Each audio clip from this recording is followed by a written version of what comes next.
दमडी, कुसुमावती देशपांडे. लघुकथा, ललित लेख व साहित्य समीक्षा या क्षेत्रात मोलाची कामगिरी. दीपकळी, दीपमाळ, दीपदान व मुळी हे त्यांचे कथासंग्रह. पासंग हा लेखसंग्रह व मराठी कादंबरीचे पहिले शतक ही त्यांची गाजलेली पुस्तके. दमडी ही कथा मोळी या कथासंग्रहातून घेतलेली आहे. उपेक्षितांच्या जीवनाचे दर्शन या कथेत कुशलतेने घडवलेले आहे. मोलमजुरी करून जगणाऱ्या एका मुलीच्या स्वप्नाचे चित्रण मनाला चटका लावून जाते. 2:30 वाजण्याची वेळ. बर्डीच्या बाजाराच्या कोपऱ्यावर एक सार्वजनिक नळ होता व त्याच्या पलीकडे एक चिंचेचे विस्तीर्ण झाड होते. त्याच्या खाली दमडी निजली होती. त्या झाडाच्या वाकड्या तिकड्या पसरलेल्या जीर्ण मुळ्यांवर तिने डोके ठेवले होते. धुळीने धुसर झालेल्या तिच्या झिपऱ्या कपाळावरून गालांवर लोंबल्या होत्या. झाकल्या डोळ्यांच्या पापण्यांचे केस असूनही दिसत नव्हते.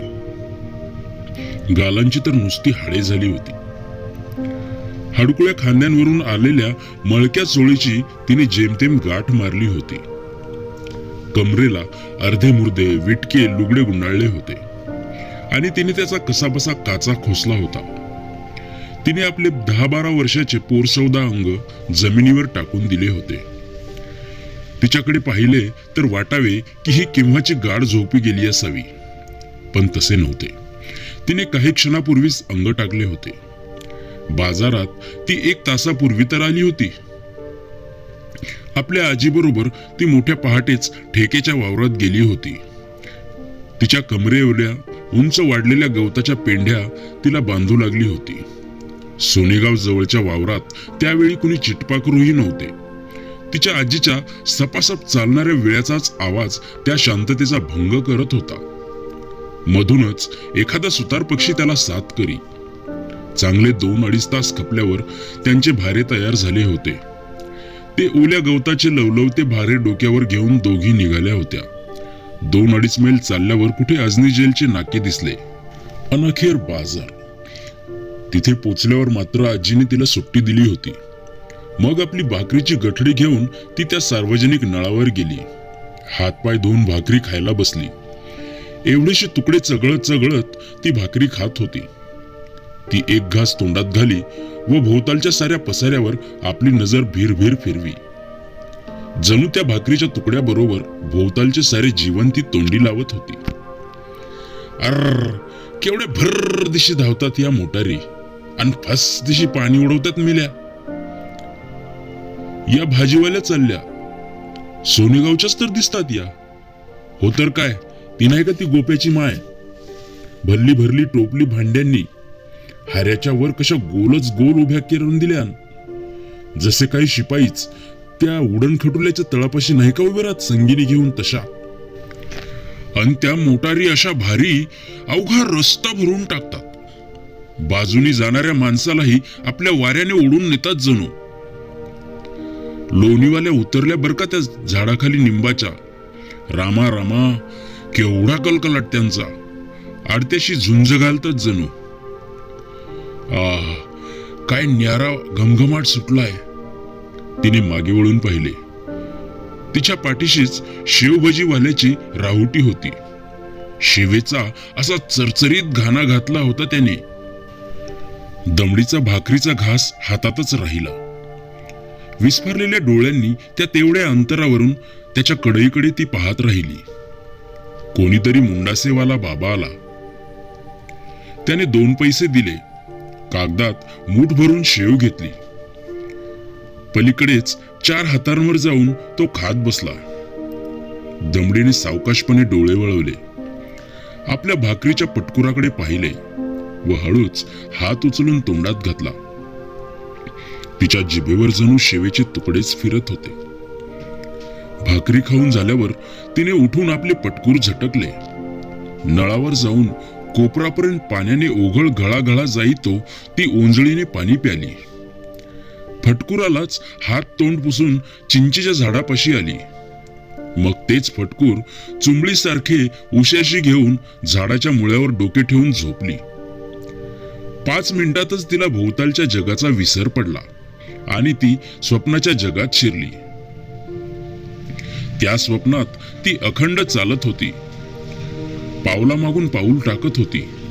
दृष्टीची झेप जाईल तिथवर तिला हिरवेगार गवतच दिसत होते. त्यातून वाट काढत डोक्यावरचा जाड भाडा सावळत ती एकसारखी चालत होती. बरोबर आजी नव्हती, कोणीच नव्हते. तिने डोक्यावर सहज हात नेला आणि काय मजा, तिच्या डोक्यावर गवत कुठे होते?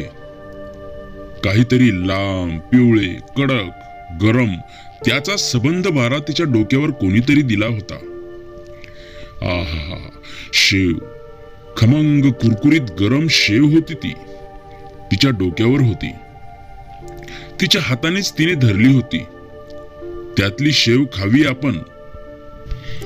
तिचा हात पुढे सरकला, पण लगेच भान आले की डोक्यावरचा भारा दुसऱ्याच कोणाला तरी द्यायचा असतो ना. पुन्हा ती त्या स्वप्नात चालू लागली. दमडी निजली होती. एवढीही हालचाल होत नव्हती. तिच्या अंगावर चिंचेची पाने मधून मधून पडत होती. आकाशात ढगांची शिवाशिवी चालली होती. वाऱ्याचे झोत येत जात होते. मध्येच ऊन पडे तर घटकेत वाटते आता पाऊस कोसळणार. असाच एक थंड वाऱ्याचा झोत आला आणि चिंचेची गार पाने तिच्यावर बरसली. पण तिचा स्वप्नप्रवाह चालूच होता. ती पुन्हा चालली होती.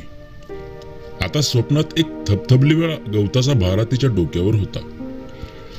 पायात गोळे आलेले, सगळीकडे अंधार. प्रत्येक पावलाबरोबर भोवताली सळसळणारे गवत. तेवढ्याच तिला त्या स्वप्नात आजी दिसली. तिच्या मागे जायचे ना. आजी तर फाटकातून आत चालली. चला चला, बंगल्यावर चंदी आहे वाटतं. दमडी फाटकातून आत शिरली. मागले दार उघडले गेले. दमडी भारासावरीत गोठ्याकडे गेली. आजी भारे सोडत होती. तोवर दमडी गोठ्याच्या खांबाशी टेकून उभी होती. तिथून तिची दृष्टी स्वयंपाकघराच्या खिडकीतून आत शिरली. रसरशीत निखारे पेटले होते. त्यांची ऊब तिच्या दृष्टीला देखील जाणवत होती. अरेच्चा, कुणीतरी भाकरी भाजते वाटतं. आणि त्या भाजल्या जाणाऱ्या भाकरीचा केवढा खमंग वास पसरला होता. तेवढ्यात तिच्यापेक्षा एखाद दुसऱ्या वर्षानेच लहान असलेल्या मुलीचा आतून आवाज आला. माझ्या भाकरीवर दूध पाहिजे. दूध? पाहूया तरी. पण आजी तर फाटकातून बाहेर पडली. म्हणून दमडीही निघाली. आजी मागोमाग चालू लागली. अंधारातून, गवतातून. आता तिला स्वप्नातच कुठले तरी गाव दिसले. सोनेगाव का ते? सोन्याचे गाव. मावळत्या सूर्याच्या प्रकाशात चिंचोळ्या पायवाटेने वरवर चालली होती ती. मग शीतळा देवीचे देऊळ लागले. पलीकडे मारुतीचे. तो पाहतो विठू नारळ फोडतोय वाटतं तिथं. मला दे की रे थोडं. हो तर, तुझ्यासाठीच तर फोडतो. खोबऱ्याचा तुकडा, पांढरा, स्वच्छ, करकरीत. दाताखाली दाबला तर दूध निघतं नुसतं. दमडीने खोबरे घ्यायला चटकन हात पुढे केला.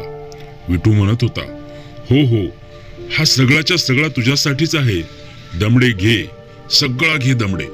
पण त्याच वेळी दमडे, दमडे, तिच्या आजीच्या हाका आल्या. भारे विकून मीठ मिरचीचा बाजार करून ती दमडीला उठवायला हाका मारत होती. दमडी जागी झाली. पण तिच्या डोळ्यापुढे ते भाकरीचे, दुधाचे, खोबऱ्याचे स्वप्न तरळतच होते. क्षणभर पडल्या पडल्यास ती आजीकडे पाहत राहिली. आजीने पुन्हा हाक मारली. दमडे, अशी काहून पाहत ग? उठ ना आता. दमडी उठली. आपले भाकरीचे फटकूर झटकून घेतले व ती आता खरोखरच चालू लागली. शेवेचा खमंग वास घेत बाजारचा रस्ता तुडवू लागली. दीड दमडीचा चालता जीव तो. असाच पुढल्या बाजारी चालत येईल. आणि त्याच्या पुढल्या बाजारी आणि त्याच्या पुढल्याही.